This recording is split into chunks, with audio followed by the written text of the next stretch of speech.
Connais-tu l'histoire d'Ismaël, le premier fils d'Abraham dans la Bible? Laisse-moi te la raconter. Nous continuons notre périple dans l'histoire d'Abraham en Genèse 16. Abraham était un homme juste et fidèle à Dieu. Lui et sa femme espéraient beaucoup avoir un enfant. Malheureusement, ils étaient tous les deux très âgés. Dieu a donc promis à Abraham de faire un miracle dans sa vie. Lui et Sarah auraient bien un enfant, et même une descendance nombreuse. Malheureusement, sa femme Sarah, ne voyant pas la promesse de Dieu arriver, eut une idée. Elle suggéra à Abraham d'avoir un enfant avec sa servante égyptienne, Agar.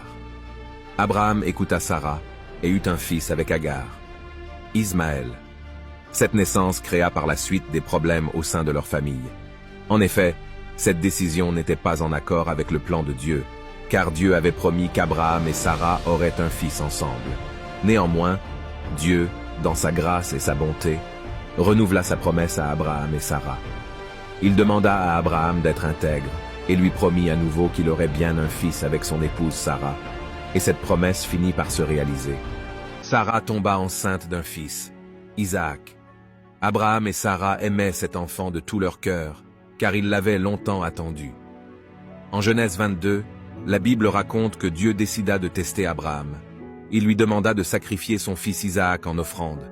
Rempli de foi, Abraham obéit à Dieu. Il prit son fils Isaac et se rendit en direction du lieu pour faire le sacrifice. Une fois arrivé, Abraham attacha son fils Isaac sur l'autel. Au moment où il s'apprêta à passer à l'acte, un ange du Seigneur l'arrêta immédiatement. Dieu avait vu la foi d'Abraham et avait eu la preuve qu'il était prêt à lui obéir sans hésitation. Dieu fournit à Abraham un bélier, et cet animal fut sacrifié à la place d'Isaac. À cause de son obéissance, Dieu multiplia les bénédictions sur Abraham et lui fit des promesses incroyables, à lui et à sa descendance.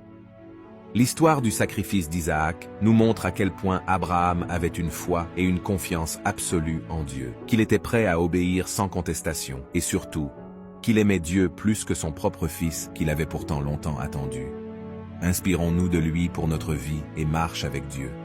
Pour découvrir la suite de l'histoire, abonne-toi.